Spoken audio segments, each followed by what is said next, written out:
Bonjour à tous, je vous invite à vous abonner à cette chaîne, à aimer, à partager, à commenter ces vidéos, c'est très important. C'est une manière de nous soutenir. Merci à vous tous.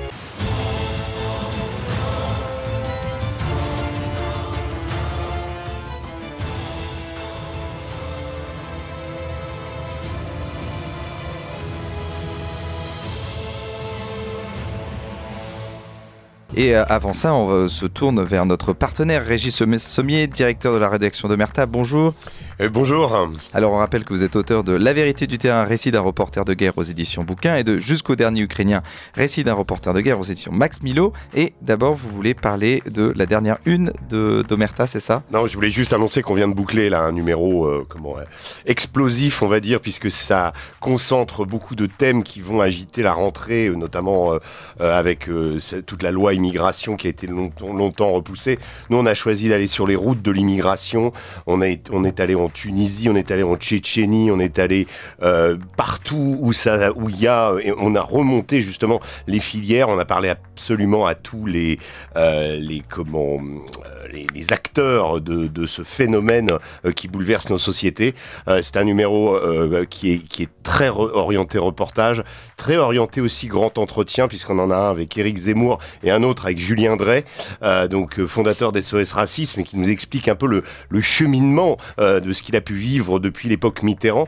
Donc c'est absolument passionnant, c'est 112 pages et ça sera en kiosque à partir du 16 juin et on va le trouver tout l'été. Donc c'est le numéro 2 de Omerta Magazine. Le premier était consacré en Ukraine et c'est une grande fierté pour nous parce que ça avait été un succès énorme. Voilà. En kiosque à partir du 16 juin. Merci beaucoup Régis Sommier. Merci.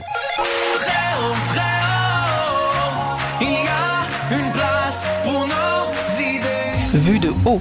Et nous sommes ce matin avec Romain Bessonnet. Bonjour Romain Bessonnet. Bonjour. Alors, vous avez étudié la langue russe à l'université de Nantes, vous êtes diplômé de l'université russe de l'amitié entre les peuples, vous êtes ancien conseiller politique au Parlement européen et vous êtes auteur notamment de Russie-Ukraine, deux peuples frères, les discours, et puis Poutine par lui-même en 2 tomes, La conquête du pouvoir et le 2e tome, Le temps des réformes, tous les deux aux éditions Jean-Cyril Godefroy. Mais d'abord, je voulais revenir avec vous, si vous voulez bien, sur l'actualité en Ukraine. Nos auditeurs l'ont entendu, Emmanuel Noël en a parlé ce matin, notamment de la centrale hydroélectrique du barrage de Kakhovka, près de Kherson, qui a été visée par une explosion en Ukraine, qui a été complètement détruite. Alors, une opération dont s'accusent mutuellement l'Ukraine, la Russie. Alors, de son côté, l'Union européenne, elle, a condamné cette destruction, l'attribue à la Russie. Donc, l'Ukraine réclame de son côté une réunion d'urgence et le monde doit réagir, a estimé le président ukrainien, donc Volodymyr Zelensky. Alors, vous avez suivi évidemment cette destruction de ce barrage, je suppose. Est-ce que vous avez des idées de qui peut être responsable ou non? Alors, sans être forcément un voyant. Non, mais actuellement, quand on lit les médias, tant en Russie qu'en Ukraine, en fait, il y a plusieurs thèses qui s'affrontent sur la question. Effectivement, les Ukrainiens parlent d'un sabotage des Russes d'une installation qui était en grande partie sur leur territoire. Les Russes disent que ce serait une action justement de sabotage des Ukrainiens de plusieurs façons. Et puis, il y a une thèse qui, pour moi, est la plus vraisemblable, c'est le fait que cette rupture du barrage serait les conséquences des bombardements qu'avait subi donc le barrage de Novaya Kakhovka au mois d'octobre-novembre lors de l'offensive ukrainienne sur la région de Kherson, et que en fait, avec les pluies du printemps qui ont fait augmenter en fait le niveau de l'eau dans la retenue d'eau du lac de Kakhovka. Eh bien, le barrage en fait aurait cédé sous la pression, d'autant plus que bien sûr aucune réparation n'a été faite depuis l'automne dernier dessus, étant donné que il était dans une région disputée entre les deux camps, et donc aucun technicien n'avait envie de se prendre des balles d'une partie ou de l'autre. Pour moi, ce serait la thèse la plus vraisemblable. En tout cas, il y a autant d'arguments d'un côté ou de l'autre pour faire sauter le barrage. Les Ukrainiens, bien sûr, parce que ça va faire baisser le niveau du Dniepr à l'endroit où ils veulent attaquer, c'est-à-dire dans la région de Zaporijia, en amont du barrage. Par contre, effectivement, ça fait augmenter le niveau du Dniepr en aval, c'est-à-dire dans la région de Kherson, donc ça leur empêche de faire des opérations dans une région pour laquelle visiblement ils n'avaient pas prévu de faire des opérations. Et pour les Russes, vous avez aucun intérêt à le faire, étant donné que ça va compromettre l'adduction en eau de la Crimée, qui était l'un des objectifs stratégiques de ce que l'on appelle en Russie l'opération militaire spéciale. Et bien sûr, ça rend la centrale de Zaporijia complètement inexploitable pour plusieurs années, étant donné qu'il n'y a pas assez d'eau pour la refroidir dans un contexte d'exploitation normale. Alors, Régis Le Sommier, vous vouliez réagir ? Non, je voulais dire que pour les projets qui ont été souvent mis en avant par le président Zelensky de reconquérir la Crimée, ça complique quand même les choses parce que les quelques 150 kilomètres qu'il y a depuis le barrage jusqu'à l'embouchure du Dniepr vont voir finalement ce fleuve doubler en taille. Moi, je l'avais franchi à l'époque en septembre pour aller me rendre à Kherson, à l'époque où cette ville était occupée par les Russes, mais c'était déjà immense. Et là, visiblement, tout ce qui va pouvoir être comme manœuvre à destination de la Crimée, s'il y avait un projet d'invasion, va être forcément singulièrement compliqué, voire impossible à réaliser, puisqu'il y a des zones de marécage qui sont en train de s'établir de part et d'autre du fleuve, et donc il va être très très difficile. Les Ukrainiens n'ont pas des milliers de ponts flottants à mettre en place. Le génie de l'armée ukrainienne n'aura pas la possibilité de le faire, donc quelque part toute cette zone est finie pour une quelconque opération. Oui, effectivement, mais de l'autre côté, l'effort principal, enfin l'un des axes d'effort principal prévu par les Ukrainiens, c'était de couper en fait la voie terrestre entre la Crimée et la métropole russe entre guillemets via ce qu'on appelle le corridor sud, qui passe par Melitopol, Berdiansk, etc. Et là, cette opération devient plus facile parce que le niveau du Dniepr va s'abaisser quand même de plusieurs dizaines de mètres. Donc voilà, l'un dans l'autre, je dirais que l'intérêt militaire, effectivement, de cette opération, ce qu'on perd d'un côté, on le récupère de l'autre et inversement. Alors, on va revenir sur votre livre, Romain Bessonnet, ce livre Poutine par lui-même, La conquête du pouvoir, le tome 1, puis Le temps des réformes, le tome 2. Alors, déjà, on va parler avec vous de qui est véritablement Vladimir Poutine. Vous dites son inspiration, en tout cas au début de sa carrière politique, c'est Pierre le Grand. Oui, très clairement. Très clairement, c'est un homme qui est inspiré... il est né à Leningrad à l'époque. Saint-Pétersbourg, qui est donc la ville fondée par Pierre le Grand, il est vraiment inspiré par lui en ce que il pense qu'il faut prendre de l'Occident en fait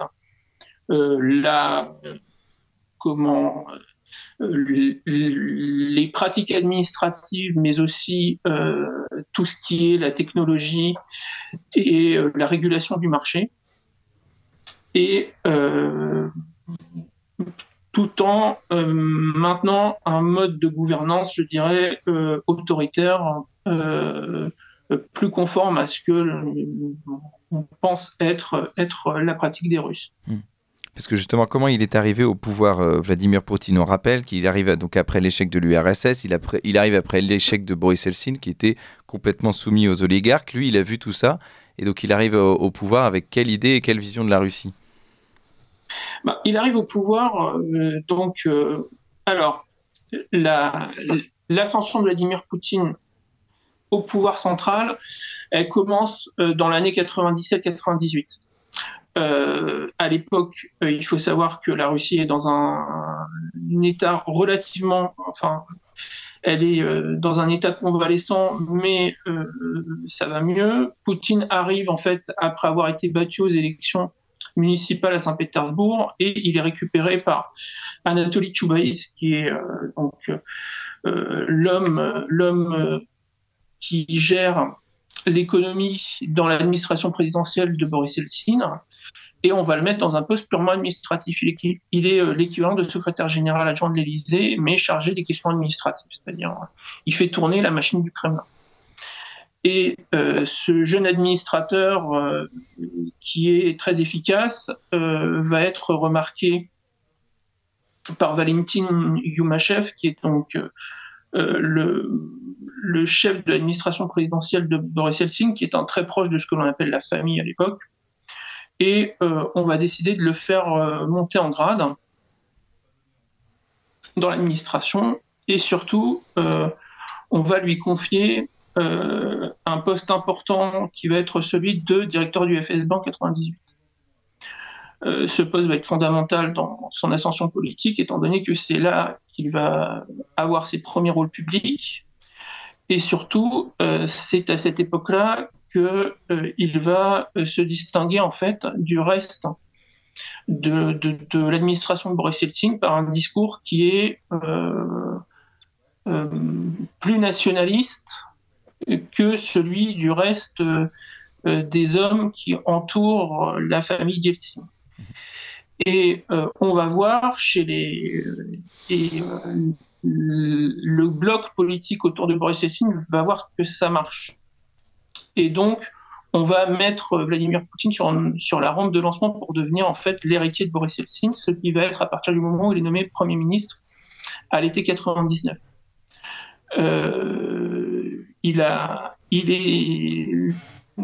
La concession qu'il a dû faire pour cela, ça a été de protéger Boris Eltsine contre les accusations de corruption dont il était l'objet par le procureur général de l'époque, qui était Skouratov. Il y avait donc une affaire en fait de blanchiment de corruption en Suisse, l'affaire Mabetex. Et bizarrement, le FSB va trouver et va faire diffuser dans les médias russes, qui étaient complètement démocratiques et indépendants à cette époque-là, comme tout le monde le sait, eh bien, des vidéos du procureur général Skouratov dans les draps d'un hôtel 5 étoiles de Moscou avec une charmante jeune femme. Et donc, l'éviction de Skouratov va être vraiment ce qui va permettre à Vladimir Poutine de devenir Premier ministre, puis le successeur désigné de Boris Eltsine. Dans son ascension politique, un rôle capital va être joué par la guerre de Tchétchénie, enfin la deuxième guerre de Tchétchénie, où la réaction de Poutine, qui est une réaction très ferme face au développement du terrorisme international sur le territoire de la Tchétchénie, dont il faut rappeler que ça se traduisait par des enlèvements, par une série d'enlèvements, etc. Eh bien, ce contexte en fait va amener la Russie à faire une opération militaire, donc que l'on appelle couramment la deuxième guerre de Tchétchénie, quand en Russie on appelle l'opération contre-terroriste en République de Tchétchénie. Et en fait, sa position de protecteur du peuple russe et de protecteur du territoire russe va en faire un homme politique de premier plan et le successeur de Boris Eltsine. Voilà à peu près le tableau de son arrivée au pouvoir. Et justement, on va en parler justement de cet héritage de Boris Eltsine, mais aussi de ce qu'il a voulu. Il a voulu aussi se distinguer de son prédécesseur, Régis Le Sommier, sur Vladimir Poutine. Oui, moi j'ai envie, j'ai lu votre livre et j'ai envie de vous poser une question par rapport à... Il y a quand même des phrases assez étonnantes qu'on trouve, notamment dans une interview passionnante au journaliste américain Tom Brokaw, où il dit « En ce qui concerne l'organisation de l'OTAN elle-même, nous ne considérons pas l'OTAN comme un adversaire, encore moins comme un ennemi. Nous aimerions voir l'OTAN comme un partenaire pour résoudre des problèmes à grande échelle et un partenaire avant tout pour créer un monde plus sûr. Nous sommes dans la période pro-occidentale, entre guillemets, si on peut dire, de Vladimir Poutine, c'est-à-dire au début.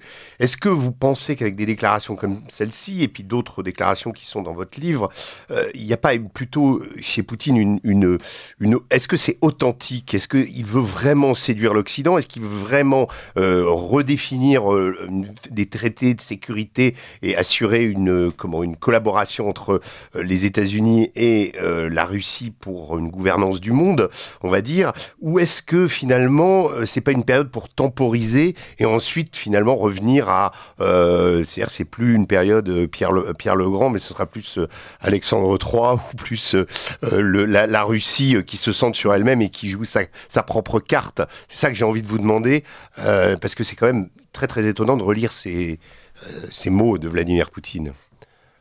Il y a plusieurs choses. Je pense que Vladimir Poutine, à cette époque-là, veut donner sa chance aux Occidentaux. Et vous pensez qu'il est sincère ? Moi, je ne pense pas qu'il soit insincère à cette époque-là, même si c'est à relativiser, parce qu'on voit, par exemple, la visite officielle en Corée du Nord, la visite officielle en Chine, par exemple, montre qu'il n'y a pas l'idée d'un Vladimir Poutine concentré sur la relation avec l'Occident qui en fait la priorité, l'alpha et l'oméga de sa politique à cette époque-là, et n'est pas complètement juste. C'est-à-dire que il y a aussi à cette époque-là un rééquilibrage de la politique étrangère russe en direction de l'Asie qui est très net. Ceci dit, l'idée, en fait, c'est que Vladimir Poutine veut donner leur chance aux Occidentaux à cette époque-là, parce que, la Russie est trop faible, elle l'a montré dans l'affaire de la Yougoslavie, et deux, la Russie a besoin de la technologie et du savoir-faire occidental. Donc, si ça peut passer par une voie de coopération et d'intégration à des conditions, je dirais, d'égalité dans le partenariat, pourquoi pas.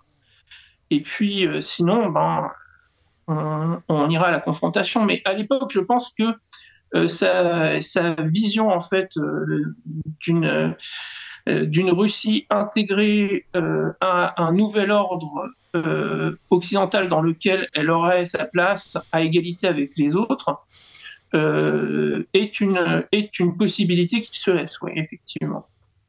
Et c'était notamment la vision de Boris Eltsine, c'est-à-dire de faire de la Russie une démocratie libérale, occidentale comme les autres, et c'est pas celle de Vladimir Poutine qui lui voit la Russie comme une grande puissance, héritier des tsars, et qui se distingue par rapport aux démocraties libérales européennes occidentales. La grande différence, en fait, c'est que Boris Eltsine, lui, sa politique se résume à la phrase de son premier ministre des Affaires étrangères, Andrei Kozyrev, qui avait dit en 1992, la Russie n'a plus d'intérêts nationaux, elle n'a que la démocratie et les droits de l'homme. Vladimir Poutine lui dit, la Russie a des intérêts nationaux. Et elle est prête à discuter avec les Occidentaux de la façon dont l'Occident est prêt à intégrer les intérêts nationaux de la Russie dans un partenariat. C'est là la grande différence. Il y a aussi, si je puis me permettre, quand on lit aussi, on relit ces textes, une vision déjà très très personnelle du pouvoir, beaucoup plus que Yeltsin. Je cite par exemple sa prestation de serment en 2000. Il dit « Je sais qu'en Russie, le chef de l'État a toujours été et sera toujours la personne responsable de tout ce qui se passe dans le pays. » C'est quand même déjà affirmer un leadership dès le début, et on sent il reprend en main les choses. Enfin, il arrive au pouvoir et il va faire place nette, ce qui va faire d'ailleurs son succès. Vous avez évoqué la Tchétchénie tout à l'heure, c'est-à-dire cette espèce d'autorité qui s'impose face à une période que les Russes jugent encore aujourd'hui comme extrêmement chaotique et humiliante. Oui, mais en même temps, contrairement à Boris Eltsine, Vladimir Poutine n'est pas l'homme des décisions, je dirais, prises sur un coup de tête. Boris Eltsine, il était capable de limoger un ministre dans l'heure parce qu'il y avait une phrase qui avait été mal dite ou parce qu'on avait attaqué dans les médias. Poutine est capable d'humilier ses collaborateurs en public. On l'a vu au début de la guerre avec le chef du renseignement militaire. Il y a quand même des choses avec lui qui montrent quand même une certaine dureté avec les hommes. Oui, mais c'est très rare. Premièrement, vous avez peu de ministres qui sont limogés dans le gouvernement russe. On leur donne quand même beaucoup de temps pour faire leurs preuves, par exemple. Ce qui n'était pas le cas à l'époque de Boris Eltsine. Les humiliations publiques, comme vous le dites, elles sont très très rares quand même. À l'époque de Boris Yeltsin, c'était tous les jours que vous aviez des hauts fonctionnaires, des ministres, des gouverneurs qui se faisaient tancer devant les caméras. Donc c'est pas du tout la même pratique du pouvoir là, pour le coup. Et pour revenir donc sur le rapport de Vladimir Poutine et l'Occident, vous dites notamment que c'est avec la Révolution orange, Vladimir Poutine aussi comprend que les États-Unis et l'OTAN se sont moqués de lui, et le rapport au mensonge est très compliqué en Russie, c'est-à-dire que c'est vraiment un crime de mentir, et à ce moment-là, il commence à comprendre qu'il ne peut plus faire confiance à l'Occident. Oui, je pense que vraiment, sur la question ukrainienne, la révolution orange est vraiment le grand tournant. C'est-à-dire que Vladimir Poutine n'a pas pardonné aux Occidentaux d'avoir misé, en fait, non pas sur des démocrates, mais d'avoir misé sur la branche la plus extrémiste des nationalistes ukrainiens. Pour déstabiliser, en fait, la relation ukraino-russe. Et ça, je pense que ça a été vraiment le grand crime, en fait, du point de vue russe, qui a été commis par les Occidentaux à cette époque-là. C'est-à-dire que on ne se contente pas, en fait, grosso modo, à l'époque, il y avait deux voies possibles. Soit on voulait faire de l'Ukraine une sorte de grande démocratie russophone, plus occidentaliste que la Russie, ce qu'elle est fondamentalement d'ailleurs, soit on voulait faire de l'Ukraine une sorte de base, de vaste base nationaliste dont on voulait la dérussification à marche forcée. Et c'est la deuxième option qui a été choisie pour séparer. Le but étant de séparer la société ukrainienne de la société russe pour affaiblir la Russie. Régis Le Sommier. Oui, une question aussi sur des choses sur lesquelles qui sont dans le livre. Poutine a favorisé, on le sait tous, le retour de l'Église orthodoxe et lui a donné une part croissante dans le pouvoir russe. Pourtant, on remarque à travers ses interviews ou quelques extraits qu'il reste toujours en réserve sur ses convictions religieuses. Est-ce qu'il est seulement croyant ou est-ce qu'il utilise l'Église comme un outil important, notamment après toutes les 70 ans de communisme et de brimade justement de cette Église orthodoxe, son grand retour, est-ce que c'est pas finalement un outil pour Poutine pour se maintenir au pouvoir?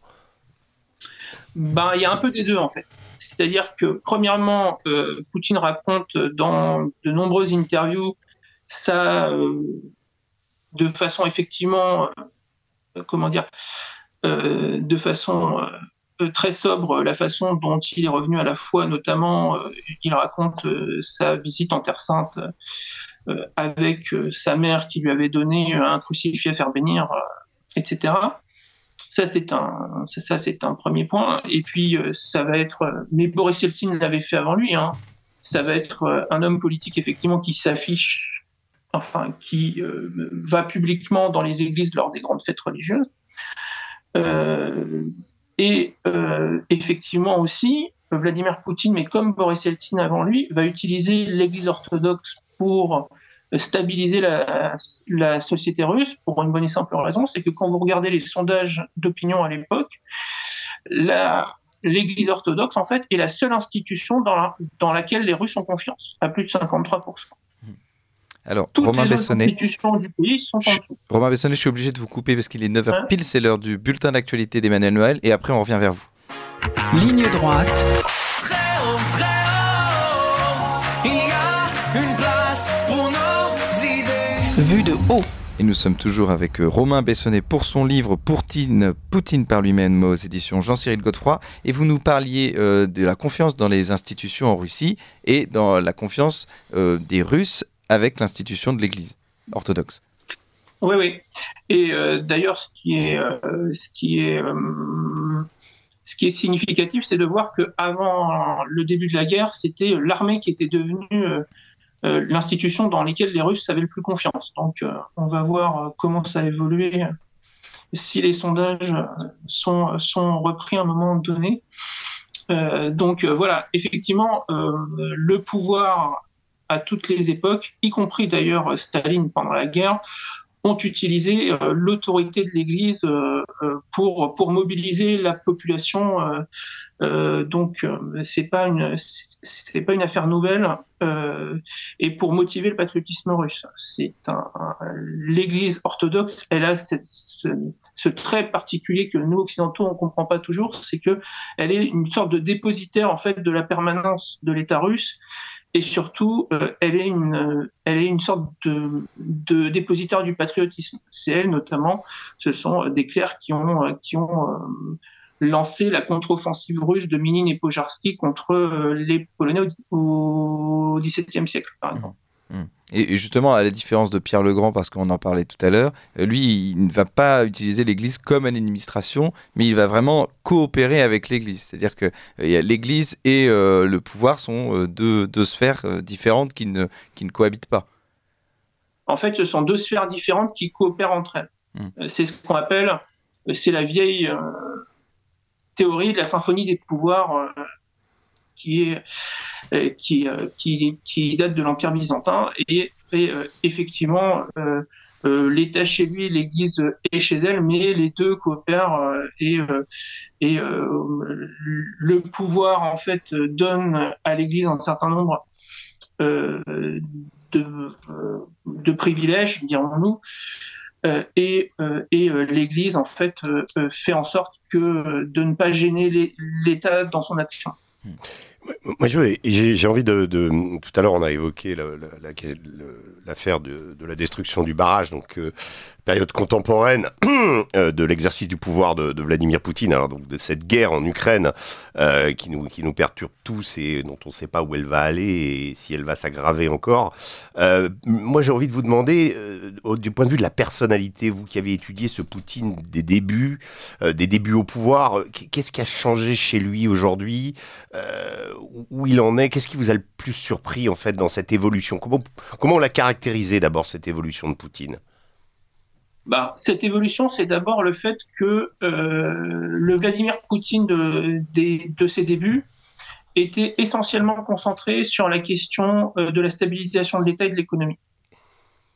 C'est-à-dire que, par exemple, l'une des grandes réformes qui a été faite, c'est la réforme des symboles nationaux, qui pour nous pourrait être une sorte de choses, d'épiphénomènes, mais qui en Russie étaient très importantes. Il a mis fin à la guerre civile mémorielle larvée que l'on connaissait depuis 90, entre ceux qui disaient que l'Union soviétique c'était pas si mal et ceux qui disaient qu'il y avait rien à en garder. Ça c'est un premier point. Donc le Vladimir Poutine actuel, il est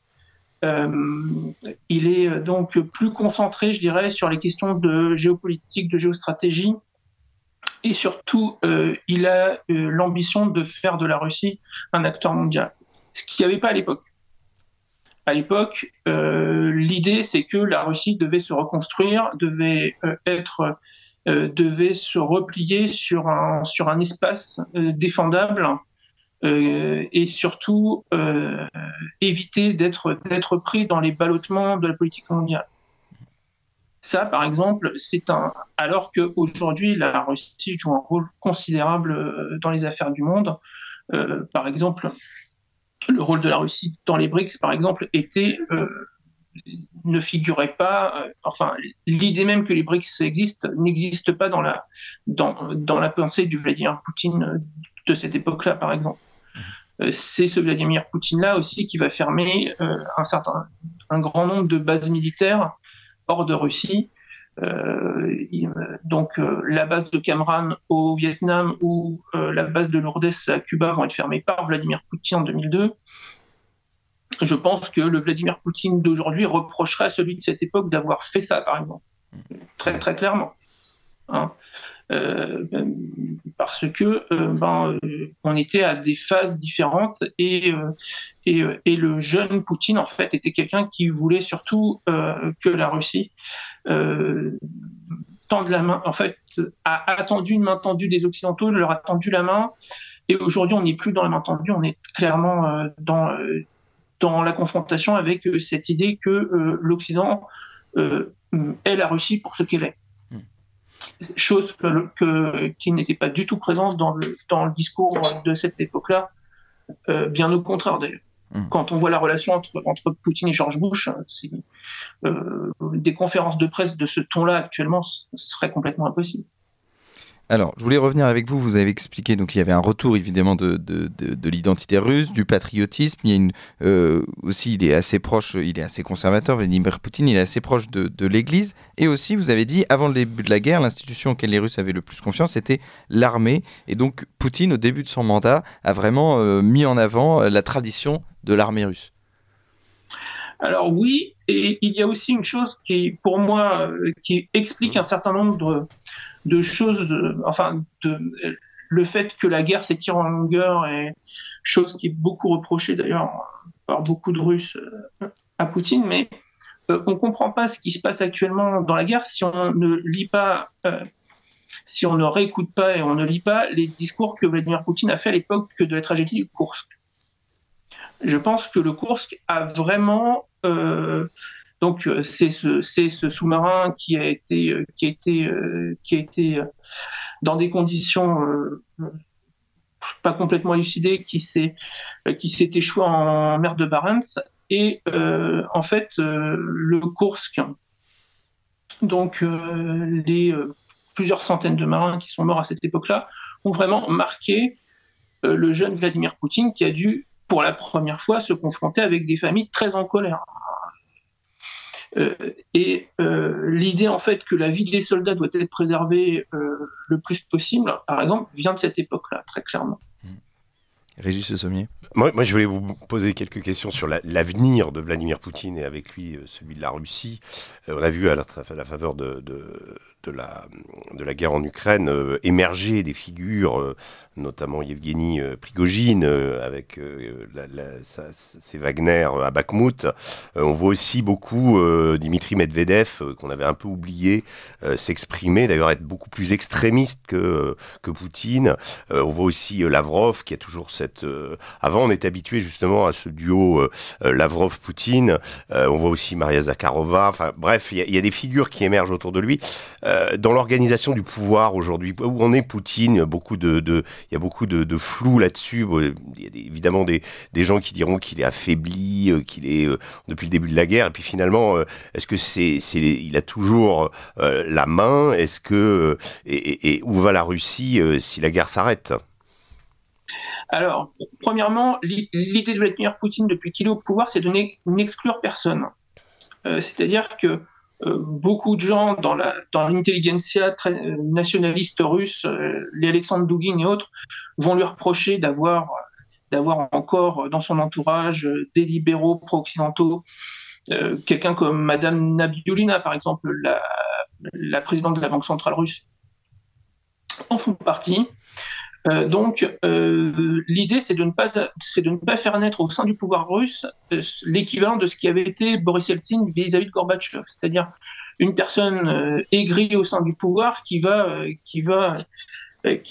tout faire, y compris dissoudre le pays lui-même pour assouvir une vengeance. Donc, on comprend pas grand-chose à ce qui se passe si on prend pas ça en compte. Une deuxième chose, c'est que Vladimir Poutine est toujours au centre du jeu politique en Russie, c'est très clair. L'idée d'un Poutine affaibli, c'est un beau narratif, mais ça ne prend pas en compte tout un tas de facteurs. Premièrement, il a la possibilité de se représenter la prochaine fois.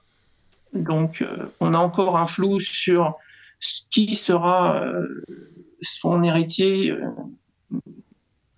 à cette époque-là.